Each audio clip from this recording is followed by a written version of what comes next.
convocamos fundamentalmente con la idea de generar algunos ejemplos que nos permitan definir claramente cuáles son las expectativas con respecto al trabajo final.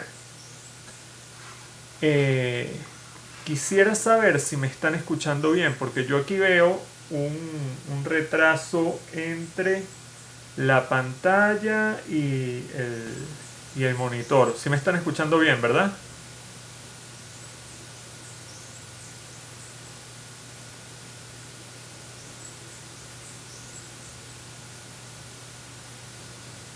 ¿O no me están escuchando bien? Ah, sí, ok, gracias, Aura. Eh, Por cierto, profesor, ahora estoy intentando obtener el documento, pero no me deja descargarlo. ok, no importa, míralo, míralo aquí en la computadora, mira lo que la presentación y si después les queda alguna duda, hablamos de eso. Entonces, yo lo que voy a hacer ahorita es compartir la pantalla acá precisamente para hablarles del documento, así que lo van a poder ver en su pantalla. Voy a compartir toda la pantalla.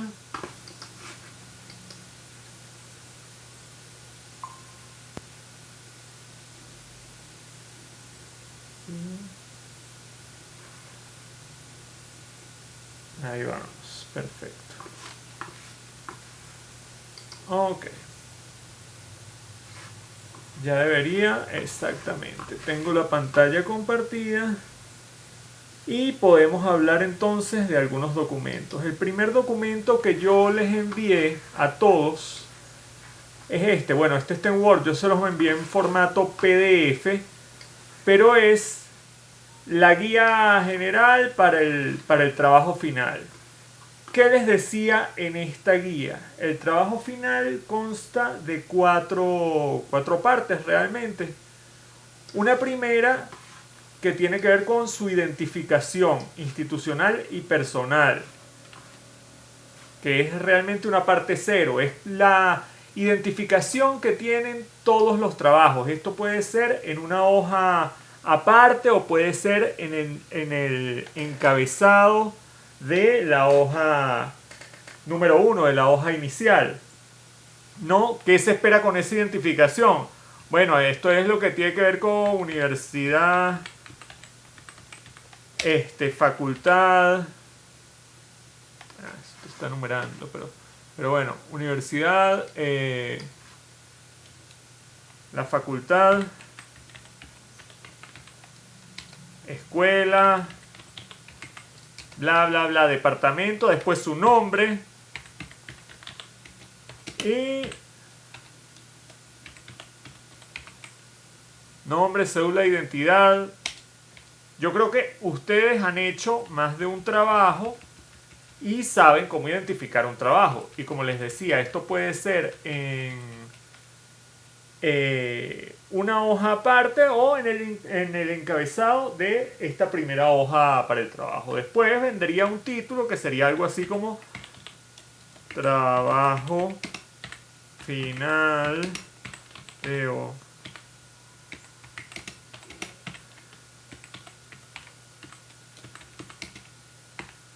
teoría y métodos 1. Tienen su título, lo, ustedes pueden usar el tipo de letra que quieran con tal de que sea una letra legible y acorde a el trabajo. Ok, esto para que esté claro, a esto nos referíamos con la identificación personal e institucional. Después ahora sí vienen las tres partes, específicamente partes del trabajo. ¿Cuáles son? La primera parte es la identificación de la tesis seleccionada usando el formato APA. Estoy seguro de que ustedes cuando vieron la materia técnicas de investigación documental, porque hay una unidad que se refiere específicamente a esto, estudiaron lo que son las fichas bibliográficas y las fichas para identificar fuentes de información. Aquella que ustedes ponen el apellido del autor, después el nombre, de acuerdo a algunos formatos vendría después el año de publicación, el título de la publicación, y esto se hace para identificar libros, artículos, materiales también digitales o páginas web. Se hace también para identificar publicaciones periódicas oficiales, pero también se hace para identificar monografías no publicadas. Monografías no publicadas nos referimos con esto a informes, trabajos de ascenso y tesis que pueden ser de pregrado, como este caso, o Ana María Navas. Entonces, ustedes tienen en la primera página de la tesis el autor, el año de publicación, la fecha de publicación, el título de la tesis, ven que fue presentada en la universidad, en la facultad, la escuela y el departamento específico en el que fue presentada, y finalmente el tutor. Están todos los datos que se solicitaron, en este caso, en la primera hoja de la tesis. Pero esto también lo encuentran en esta otra tesis, que creo que también es del mismo año 2007, exactamente 2007, que tiene, aunque tiene un formato de edición diferente, tiene los mismos datos. La universidad, la facultad, la escuela y el departamento, en este caso el de lingüística y antropolingüística, la autora, la asesora, el título de la tesis. Disculpen, no era es la tutora, la asesora, el título de la tesis, las dos autoras, ¿sí? Entonces, también con estos datos se puede generar la ficha correspondiente a la identificación de esta tesis. Igualmente, aquí tenemos otra tesis con un formato de presentación diferente, pero con los mismos datos. Esta fue presentada en el Departamento de Antropología Física y vemos su título. Y más abajo tenemos la tutora, la autora y el año de publicación. Finalmente, en esta última tesis, que es del Departamento de Etnología y Antropología Social, que también vemos un formato diferente, tenemos un título, la identificación institucional, la tutora, el autor y la fecha en que fue presentada.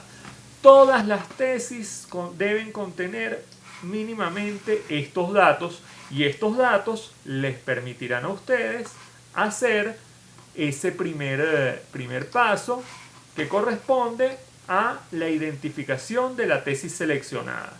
¿Qué se les pide específicamente? Que utilicen el formato APA. Existen, como ustedes deben saber, muchos formatos para la presentación de datos de publicaciones, para la generación de fichas bibliográficas o fichas hemerográficas.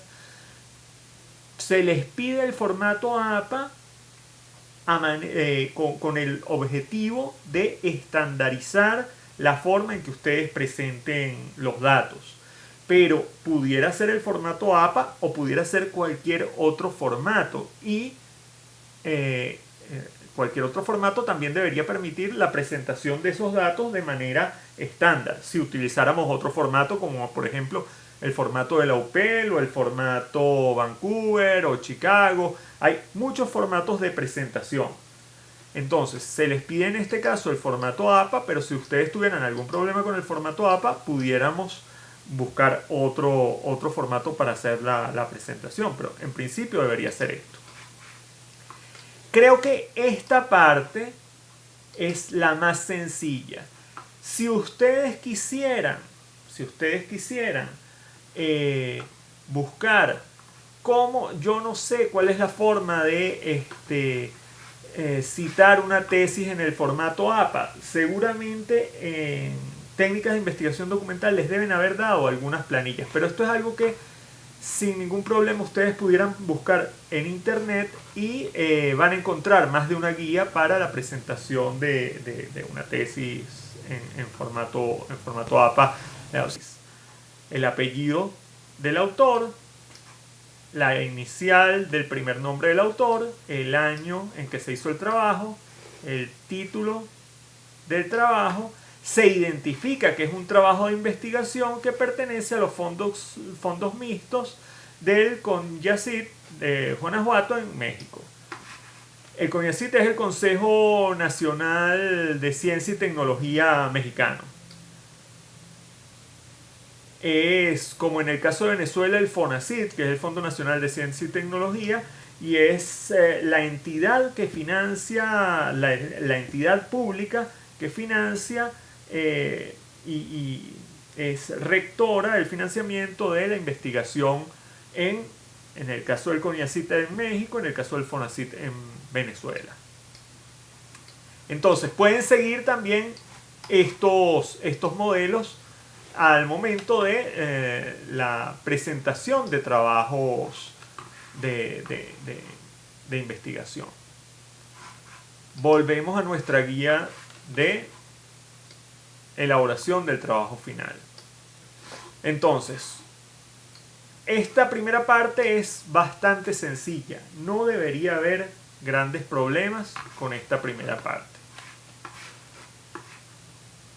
La segunda parte es la análisis de construcción e identificación de elementos de la tesis siguiendo el modelo del ciclo de investigación propuesto por Bunge en la publicación de 1972, que es la investigación científica, en su página 26. Puede presentarse en cualquier formato, pero debe señalar cada uno de los elementos descritos en el esquema presentado por Bunge en una extensión no mayor a 5 cuartillas. Y estos son cada uno de los elementos que están en ese esquema. Pero vamos directo a la... Aquí tenemos el esquema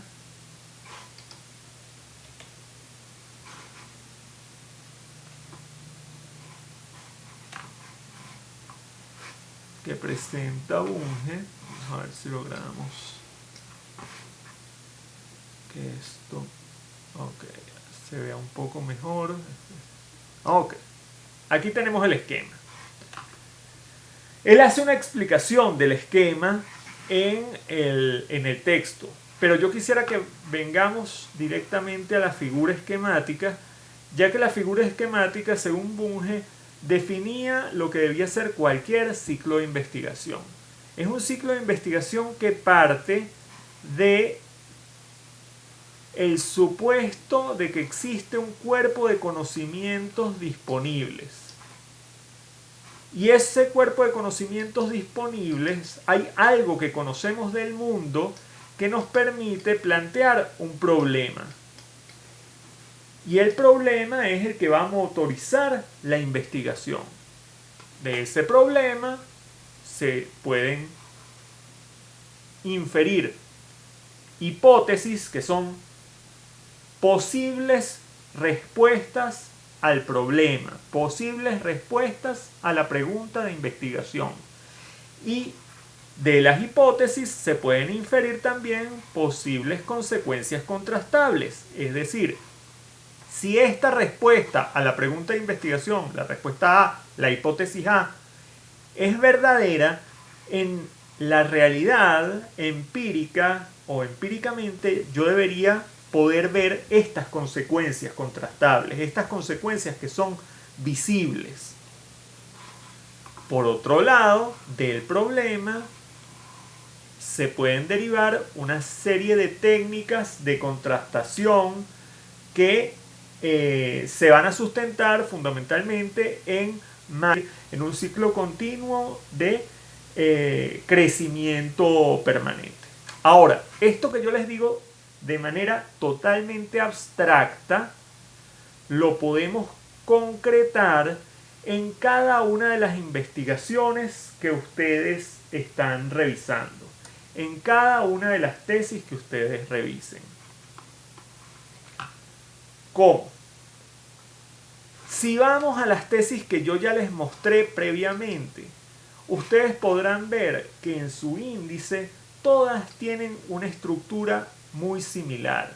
Todas las tesis van a comenzar con una portada con esta identificación, después hay agradecimientos, dedicatorias, reconocimientos, pero cuando vamos al índice, el índice de todas las tesis tiene una estructura similar, quizás con algunas variaciones en los nombres que se les ponen a las secciones, pero la estructura va a ser bien similar.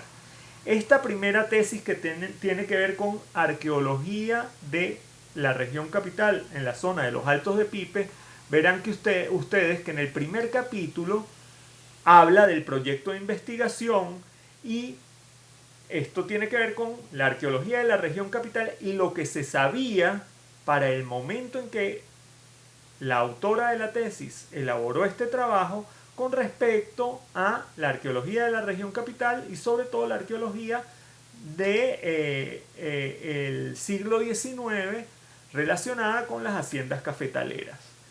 De ese conocimiento que existía para ese momento se planteaba un problema, y un problema con una serie de preguntas.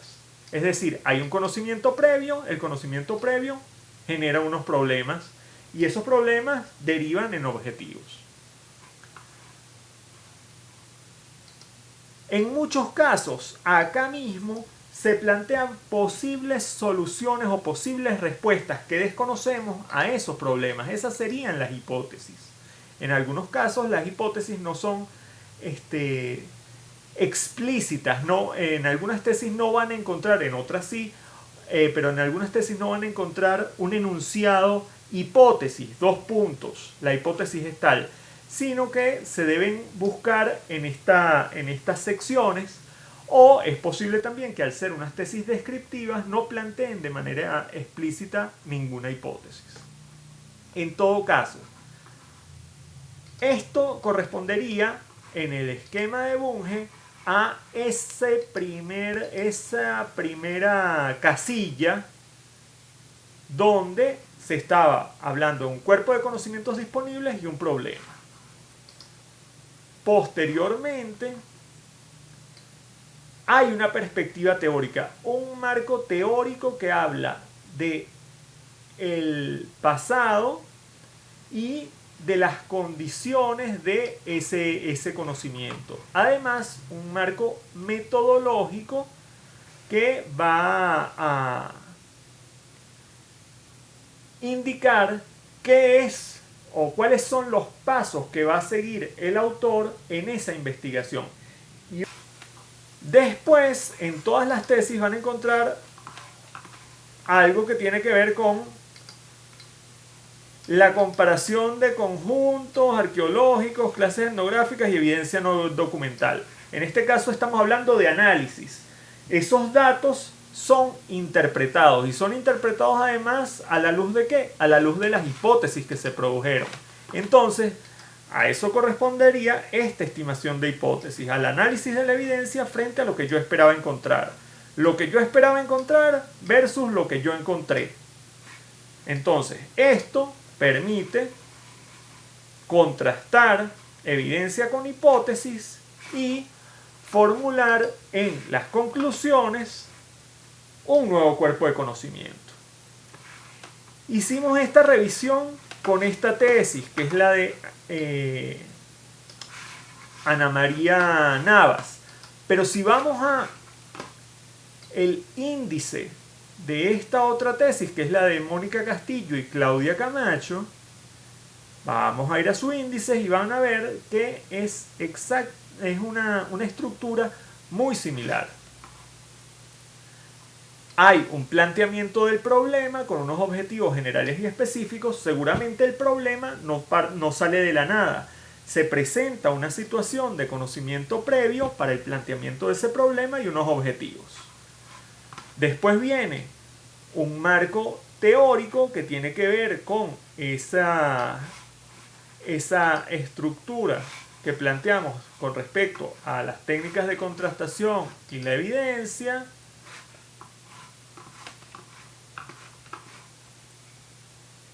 y este marco teórico tiene que ver después con una serie de aspectos metodológicos que sugieren cómo van a ser recolectados los datos. Y después viene el análisis e interpretación de los resultados. Se presentan los datos y son contrastados con la propuesta de hipótesis que seguramente está presentada entre el problema y los objetivos. Como les decía, en muchos casos, al ser estudios descriptivos, las hipótesis no son planteadas de manera explícita. Pero esto no quiere decir que el investigador no vaya al campo y no genere una investigación previendo algunos posibles resultados de sus estudios. Aquí tienen, vamos a revisar la estructura de esta otra tesis, que es la tesis que corresponde al Departamento de Antropología Física, que es el estudio de una serie de conjuntos, unos cráneos prehispánicos de la colección del Museo Arqueológico de Valencia, de Aragua.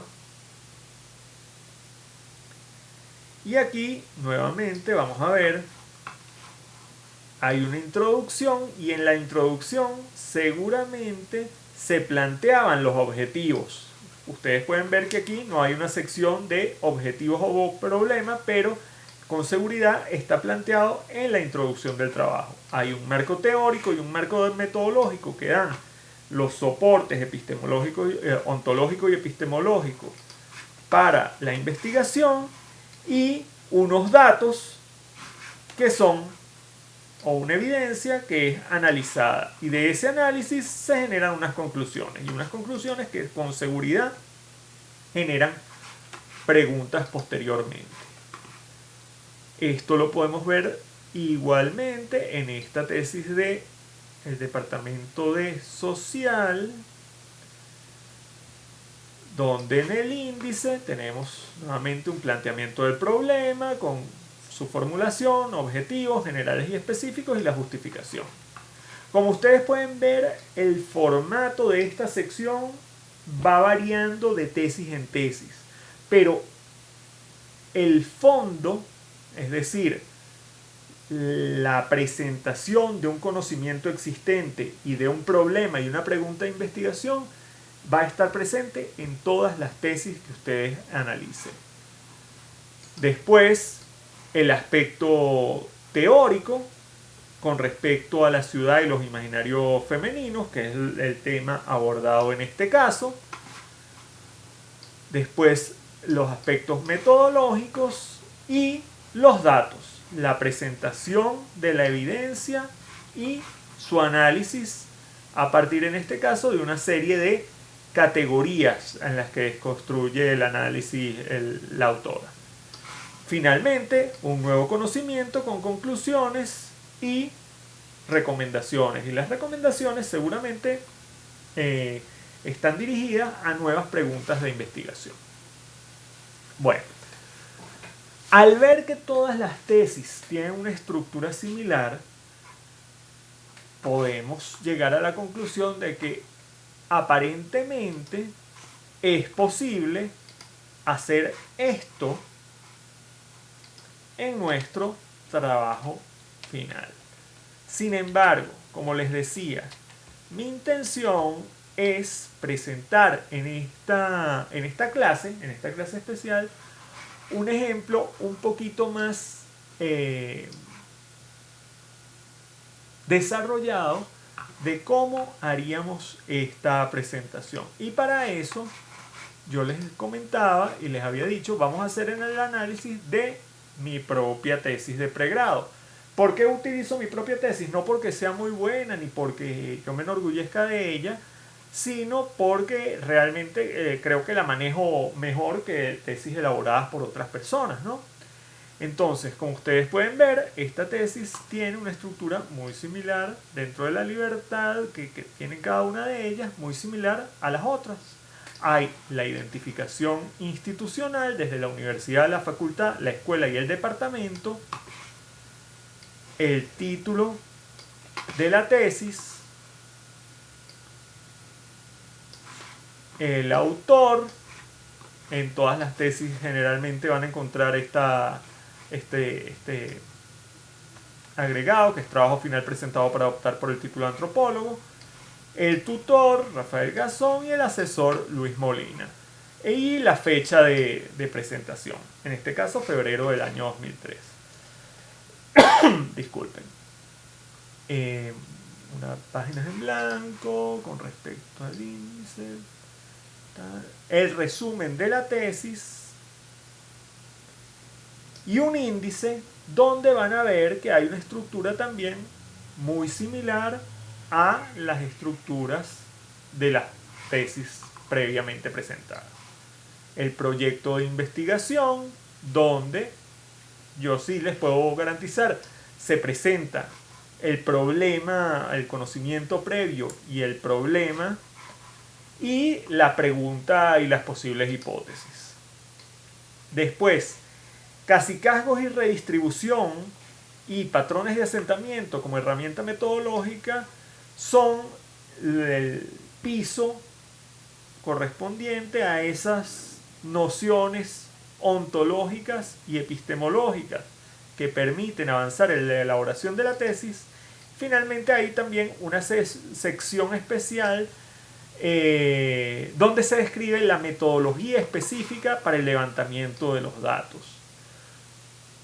Después, en la región del Cedral, se presentan ya los datos de manera descriptiva, y en patrones regionales, en el Cedral y Gabán, análisis comparativo, es esa estimación de hipótesis. Finalmente, en las conclusiones se presenta el nuevo conocimiento con sus preguntas. Ahora, vamos a ir directamente a esas secciones para que ustedes vean qué es lo que se supone o qué es lo que yo creo que debería incluirse en su trabajo de investigación. Aquí pueden ver la introducción. Es una introducción general donde se describe prácticamente todo el problema que da origen a la tesis. Entonces, rápidamente, sin tener intención de leerles toda la tesis en esta presentación, sí quisiera llamarles la atención a estas pequeñas secciones. En primer lugar, en este trabajo se registraron algunas de las principales características de la posible configuración regional que existió en el área ocupada por la unidad política prehispánica que se organizó en torno al sitio del Cedral, C1. Todos los sitios arqueológicos tienen un código alfanumérico, el cual se encuentra ubicado en los llanos altos del estado Barinas, en Venezuela. A partir de estas características se pusieron a prueba algunas hipótesis planteadas por Redmond et al. Esta es una publicación donde, si vamos al índice, pueden ver, es una publicación de 1999 escrita por Elsa Redmond, Charles Spencer y Rafael Garzón. Entonces se pusieron a prueba algunas de las hipótesis planteadas por Redmond et al. Sobre los procesos de producción y distribución de excedentes agrícolas como parte fundamental de la economía política de esta sociedad.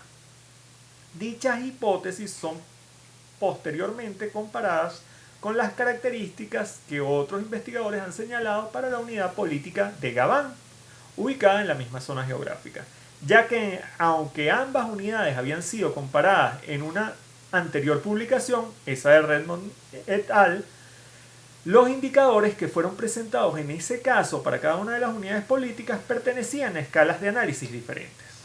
Les explico. ¿Qué es lo que está diciendo acá el autor? ¿O qué era lo que yo pretendía decir? Que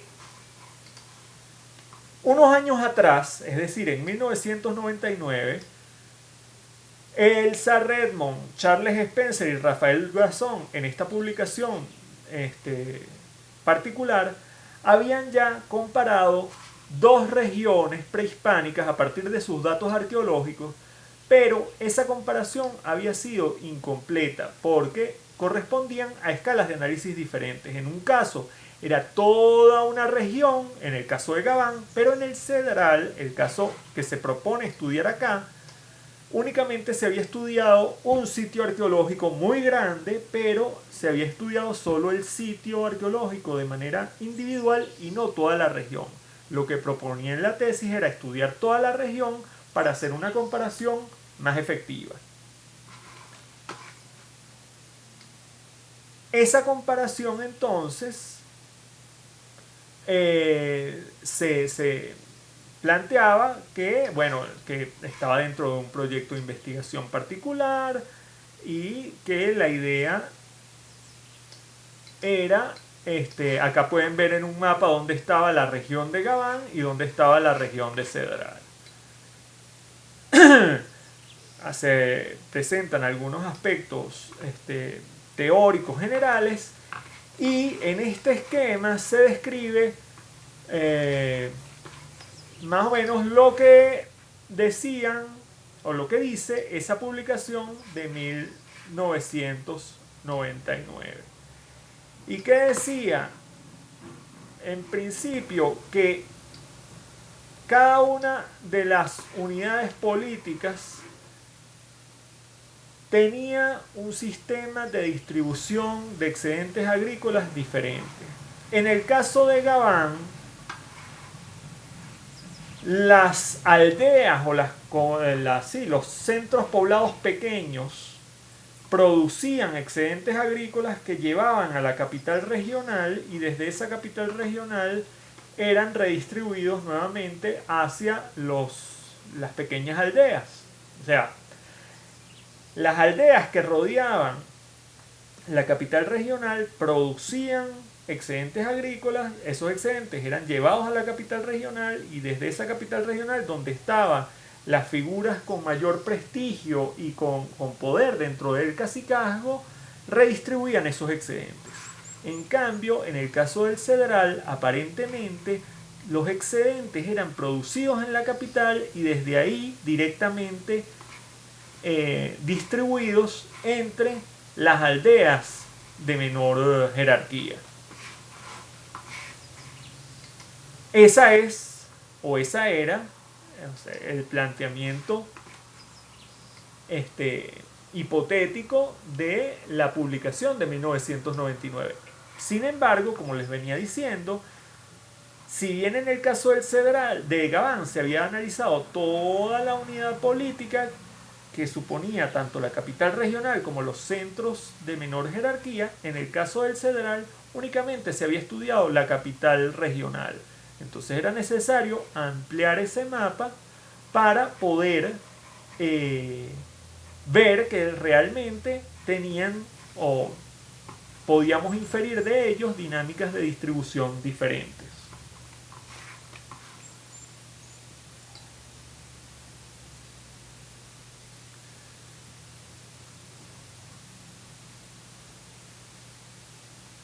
Avanzando un poco más en la misma tesis, entonces, para lograr cumplir con esos objetivos, se planteaba ubicar, registrar y mapear los rasgos arqueológicos de los sitios habitacionales, campos de cultivo y calzadas asociadas al sitio principal del Cedral.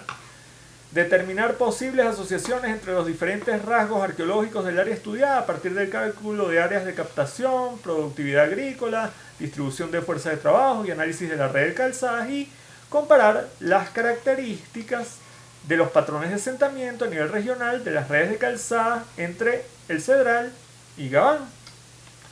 Ok. Si volvemos ahora, vamos a ir al Bunge. Tenemos que hay un cuerpo de conocimientos disponibles. ¿Cuál es ese cuerpo de conocimientos disponibles?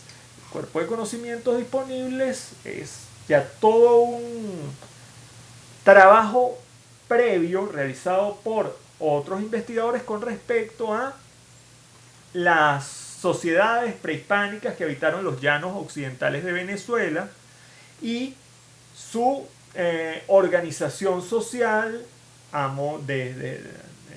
partir de una forma que ha sido definida como cacicazgo, donde existía la producción de excedentes agrícolas y que permitía además la cohesión de varias comunidades entre sí a partir de este sistema de producción.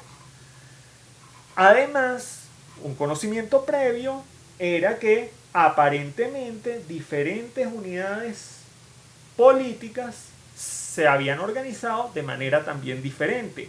Unas hacían que la producción se generara en las aldeas vecinas para traer al centro y desde el centro redistribuirla, y otras acumulaban y concentraban la producción en el centro y desde ahí distribuían la producción.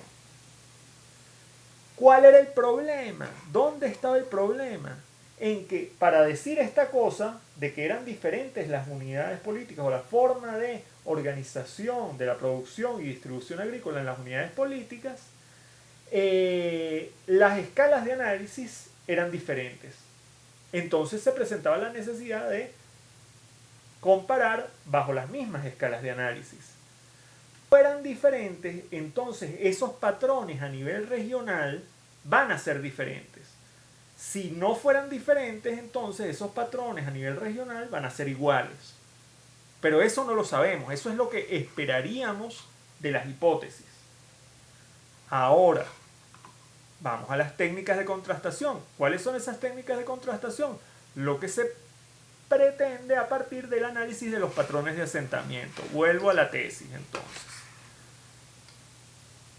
Aquí hablamos un poco de toda esta parte teórica con respecto a esta forma de organización cacical, qué es lo que supone, cómo se supone que deben ser varias aldeas organizadas de manera centralizada pero sin burocracia, donde el control es individual y no por un aparato burocrático, y que tiene una extensión que no puede sobrepasar lo que puede controlar el propio líder. Ahí hay toda bastante literatura que se ha presentado con respecto a los cacicazgos, y después con respecto a la redistribución como la forma clásica que se ha descrito con respecto a su estructura económica. Hablamos de la redistribución, la reciprocidad, el intercambio, y después de cómo en arqueología los patrones de asentamiento se han definido como una herramienta que permite inferir aspectos de la organización social. Ustedes seguramente no han profundizado en esto porque no han visto arqueología a profundidad, pero la forma en la que la gente se organiza en el espacio y las huellas que dejan en el espacio dicen mucho de cómo la gente está organizada. Si ustedes vieran un mapa de las carreteras de Venezuela, por decir algo muy simple, ustedes podrían ver que todas las carreteras de Venezuela son como una especie de medusa que va hacia un centro. ¿Y ese centro dónde estaría? Entre Caracas, Valencia, La Guaira, en la región capital. ¿Sí? ¿Por qué todas las carreteras vienen hacia Caracas? Bueno, porque Caracas es el centro del poder político. Y un mapa también nos permitiría ver que las mejores carreteras, las que tienen menos huecos, ahorita todas las carreteras tienen huecos, pero las que tienen menos huecos están concentradas en el centro del país. Y eso nos permite inferir que en el centro del país está el poder político del país.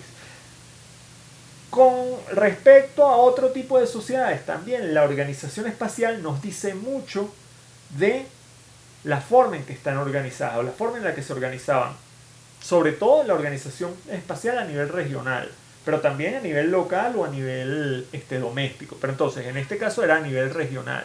Entonces se habla un poco de esto porque es lo que le va a dar sustento a toda la investigación. Después, una metodología particular que tiene que ver con cómo se iban a medir los patrones de asentamiento y las características de las estructuras que conectaban a cada una de las antiguas, lo que serían los restos de las aldeas prehispánicas de los llanos, que son unos terraplenes que fueron construidos también en tiempos prehispánicos y que conectaban a estas aldeas. Entonces, estos esquemas tienen que ver con aspectos técnicos de cómo se calculaba, por ejemplo, la cantidad de tierra acumulada y la mano de obra necesaria para poder levantar estas estructuras y cuánto implicaba esto en horas de trabajo. Y eso es muy importante también porque si hay gente trabajando en la construcción de un camino, es gente que no está trabajando en la producción de alimentos. Y esa gente que trabaja en la construcción del camino tiene que comer. Entonces hay otra gente que tiene que estar trabajando en la producción de alimentos para que ellos coman. Y tiene que haber entonces una organización que permita esto.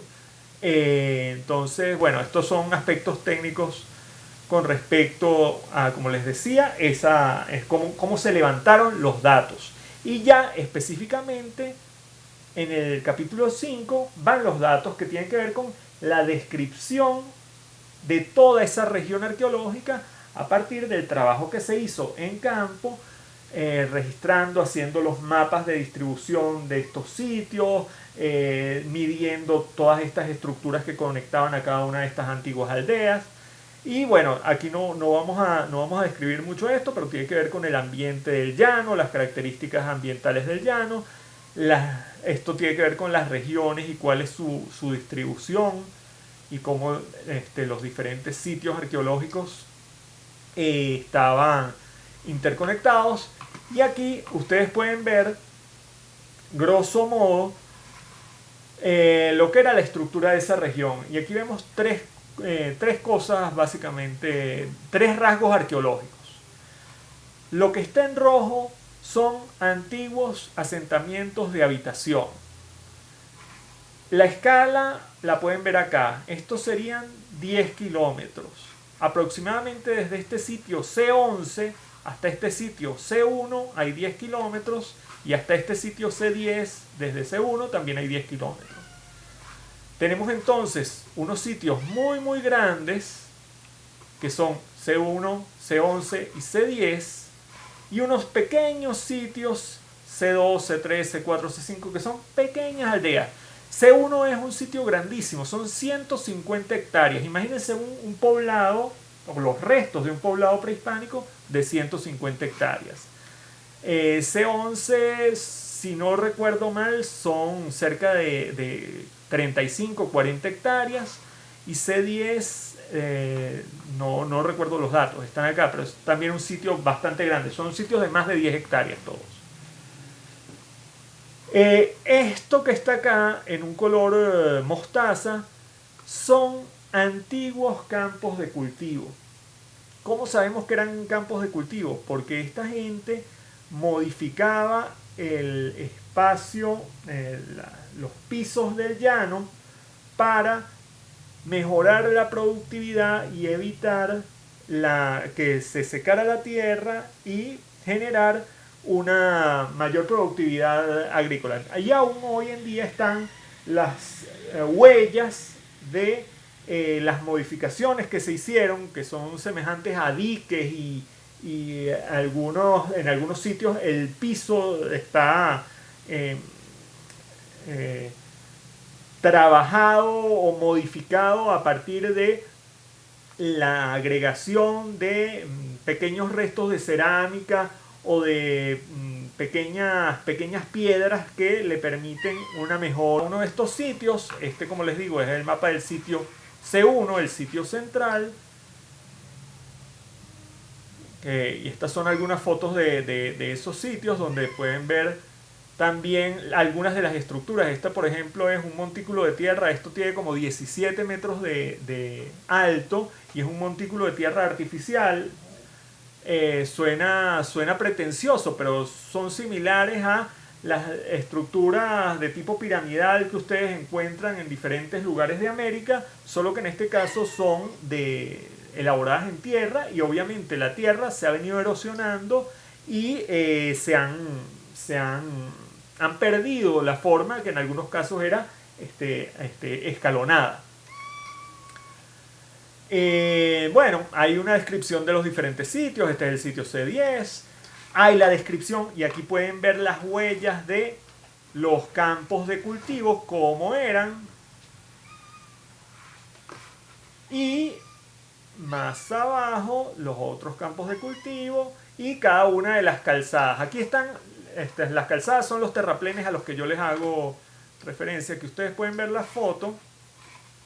No sé qué tal se vea, pero en el mapa pueden ver cómo van y son largos terraplenes, como los terraplenes de una autopista, de un camino que van a lo largo de eso, de 10 kilómetros por el llano.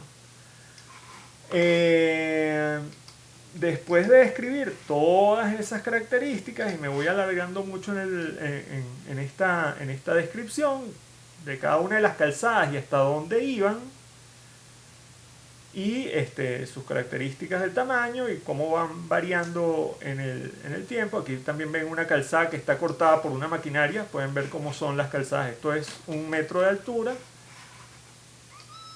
y tengo un gato por acá que está maullando, ¿vale?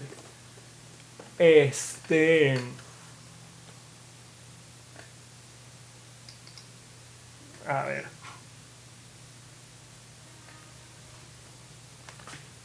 Bueno, accidentes con el gato ahora.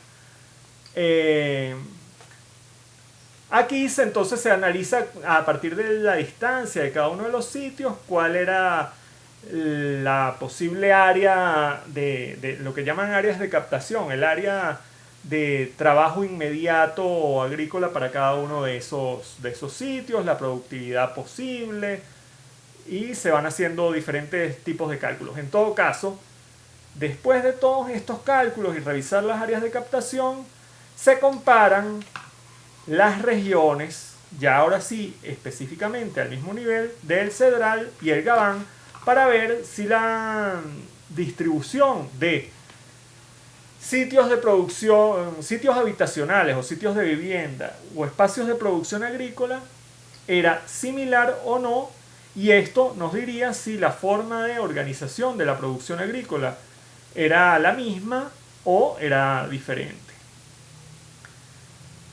Esa comparación, que también entonces se hace un análisis de tipo de grafos sin considerar las características espaciales, nos lleva a una conclusión que es bastante simple. Les voy a leer algunos aspectos de la conclusión para después ir al trabajo.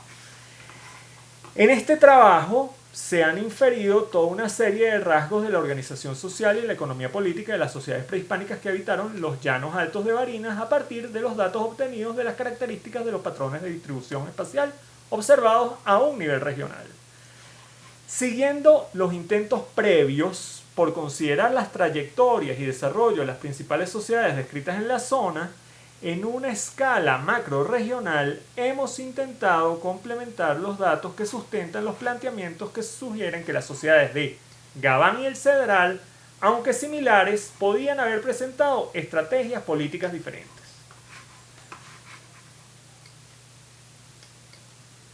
Los nuevos datos que hemos aportado, es decir, ya hay un nuevo conocimiento en torno a los patrones de distribución regional que presenta el Cedral, nos han permitido confirmar toda una serie de diferencias con respecto a la distribución regional de Gabán.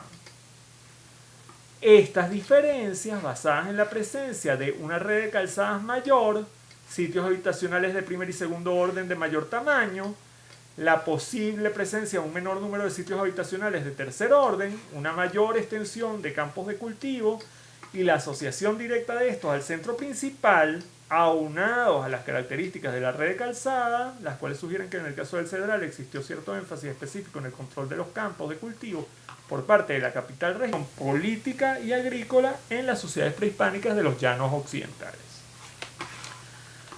Ok, después de esta revisión larguísima, tenemos para esta sección 2 un cuerpo de conocimientos previo disponible. Tiene que ver con la publicación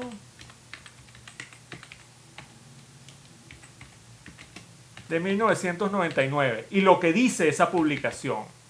¿Qué es lo que dice? Bueno, todo lo que tenía que ver con que en los llanos occidentales parecía que algunas unidades políticas prehispánicas presentaban estrategias diferentes de redistribución y control político a partir de los excedentes agrícolas.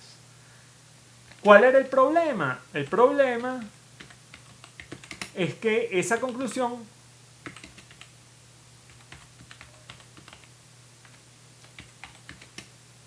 no había sido elaborada a partir de los mismos niveles de análisis. Y era necesario, para el caso del Cedral, hacer un análisis regional. La hipótesis a nivel regional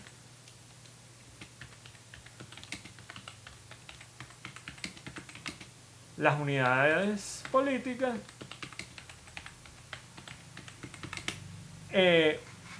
unidades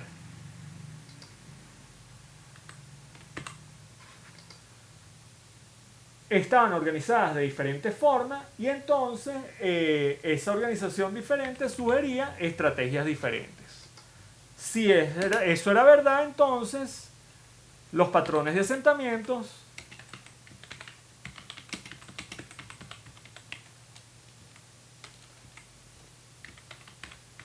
serían diferentes.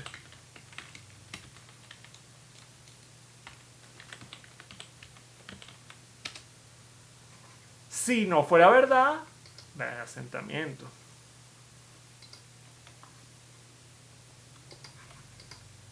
Ajá.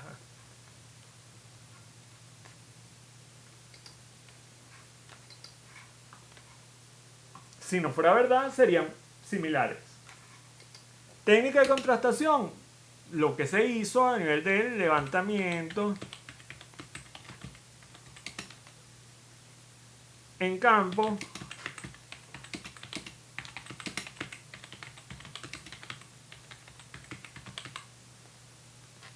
levantamiento en campo de los patrones regionales del Cedral. La evidencia, ese mapa y todas las características de los patrones de asentamiento.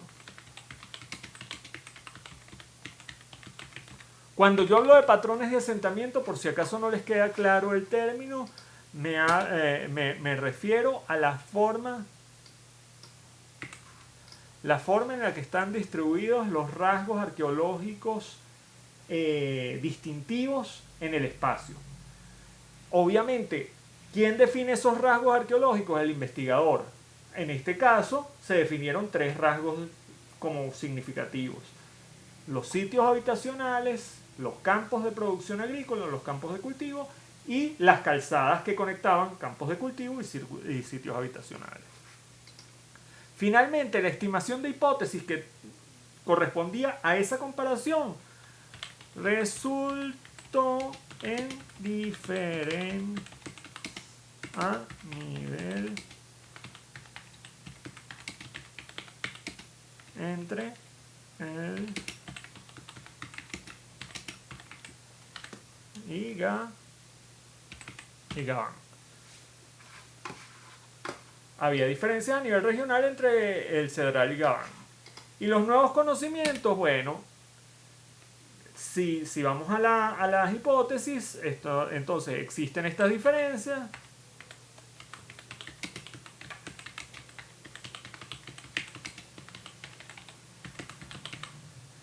Pero además los patrones de asentamiento no solamente están condicionados por la producción agrícola y la organización política. Aparentemente, en este caso, pudieran haber estado también condicionados por las características ambientales y por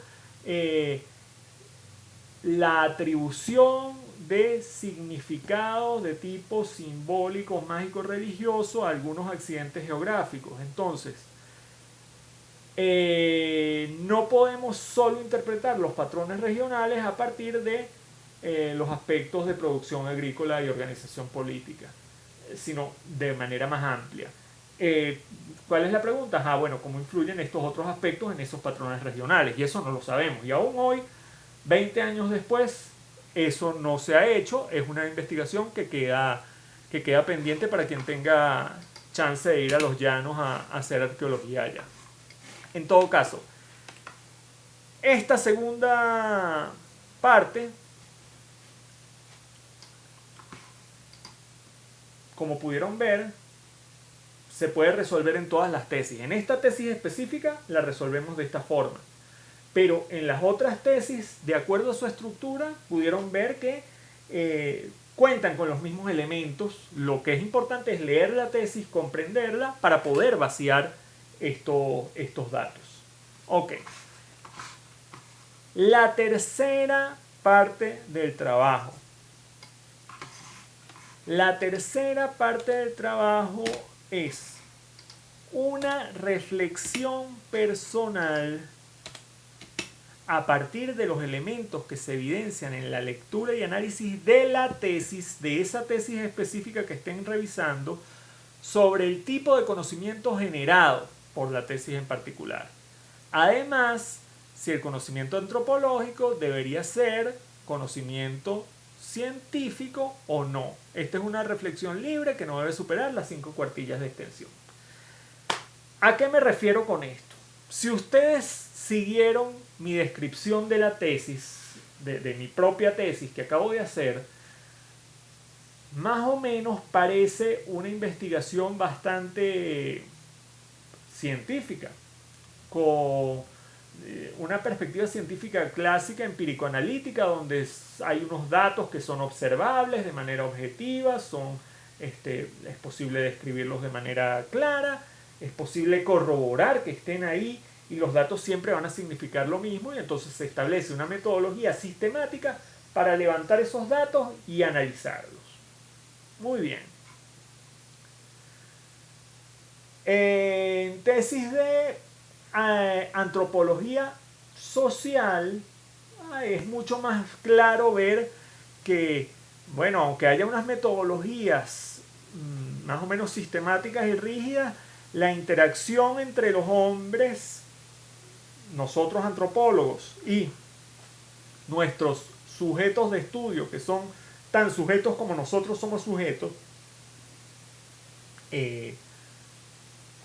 puede verse en duda.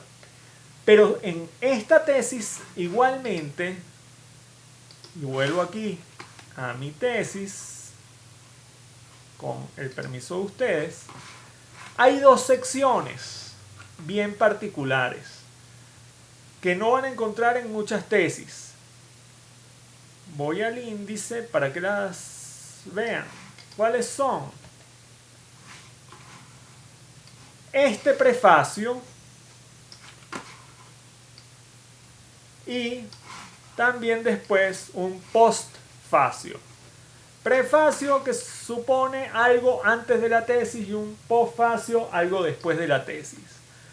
Mi idea para incluir esto tenía que ver con mi malestar con respecto, o mi incomodidad, o mi no haber como que estado muy convencido de nuestra verdadera, o nuestra capacidad, o nuestra posibilidad de ser totalmente objetivos en nuestra aproximación, así seamos arqueólogos y estemos trabajando con aspectos de la cultura material que están ahí y que son materialmente objetivos. Es decir, una piedra que está en el suelo es una piedra que está en el suelo, y es una piedra que está en el suelo, y no hay manera de que sea otra cosa. Lo que sí es muy posible es que nosotros veamos la piedra de manera diferente de acuerdo a nuestra